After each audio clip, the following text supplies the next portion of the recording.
So today I get to talk to you about one of my favorite items of clothing and one of the most popular items of clothing during this quarantine because it's so comfy. And that is the hoodie. I'm wearing one right now. But within this wonderful item is one of the hardest and sometimes kind of annoying things to sketch, at least for a lot of designers, and that is the hood itself. Now, I have drawn a lot of hoods over the course of my career, and today I'm going to show you two methods that I use, whether you want to draw the hood up around the head or down, draped around the shoulders. And hopefully by the end of this, you'll hate drawing hoods just a little bit less. The first method I'm going to demo is the hood shown up around the head. Usually you're drawing the hood this way if there are details you need to show on the inside or back of the hood. I usually use this version for outerwear. For this type of sketch, it's really helpful to start with a croquis that has a head so that you can ensure the sketch doesn't end up looking too small. Also, the head helps serve as a guide for you to draw around. Don't forget that the neck drop is lower and wider on a hood, particularly for a pullover hoodie because it has to be big enough for a head to get through it. So make sure that's reflected in your sketch. The neck opening shouldn't look the same as what you would do for a t-shirt or a knit top.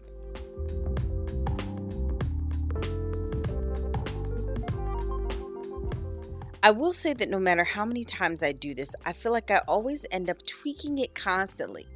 I always feel like my first iteration looks like an alien, and it takes a minute before I get the shape looking the way I want it. So if that's happening to you, you're not alone, my friend. And once you get the shape to where you're happy with it, make sure you save it in a safe place, maybe your CC libraries, and use this as your template the next time you have to draw a hood that goes around the head.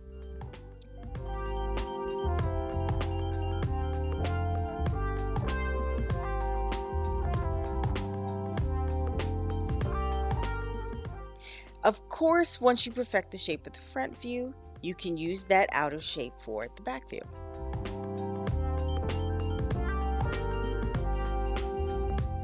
Remember that the neck drop on the back view is higher than the front, so make sure you bring that up, and then just fill in any additional details of the hood.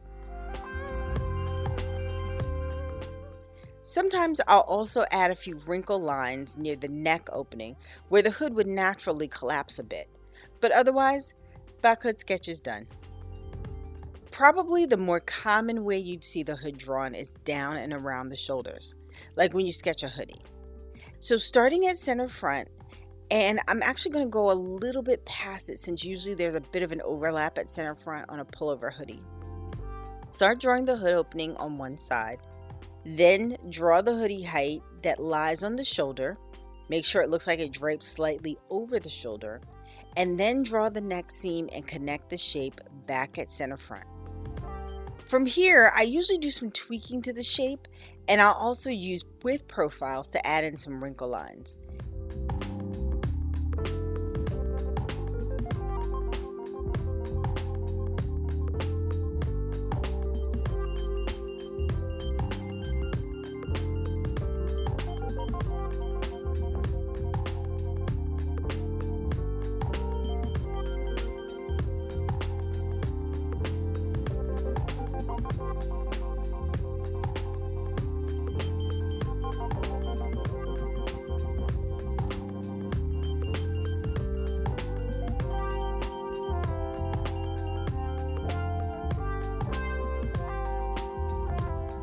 And then add the hem stitch.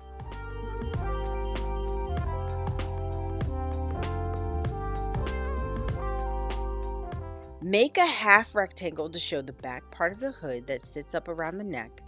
And I usually add a bit of curve here and then reflect and tweak as needed. I may also add a few with profiles to the back area to show some drape, and then add a line for the hood seam.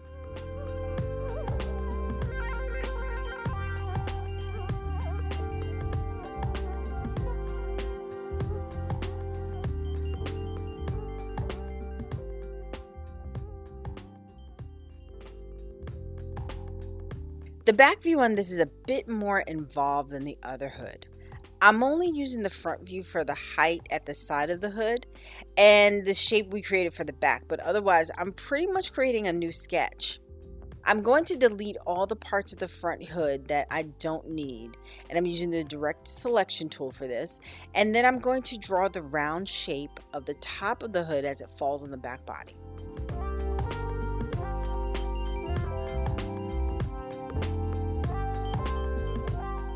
Draw the hood opening, and then tweak and play with the shape here and add any additional details before you reflect. Sometimes I'll wait to do my editing after I reflect because I don't always like both sides to look so symmetrical for this. Then add in any width profiles to show drape and any last edits so that the hood looks the way you want it to.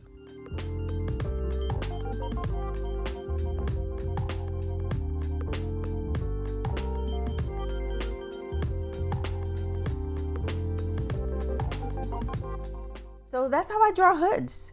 I've done a couple of other things in the past if I wanted to be a little fancier or if I needed to show specific details in the hood, but these are my go-tos and they seem to work for probably 90% of the sketches that I create. So hopefully they'll work for you too. Thanks for watching this week. Don't forget to comment, like, subscribe, and share this with another designer if you found it helpful. Have a great week and I'll see you next time.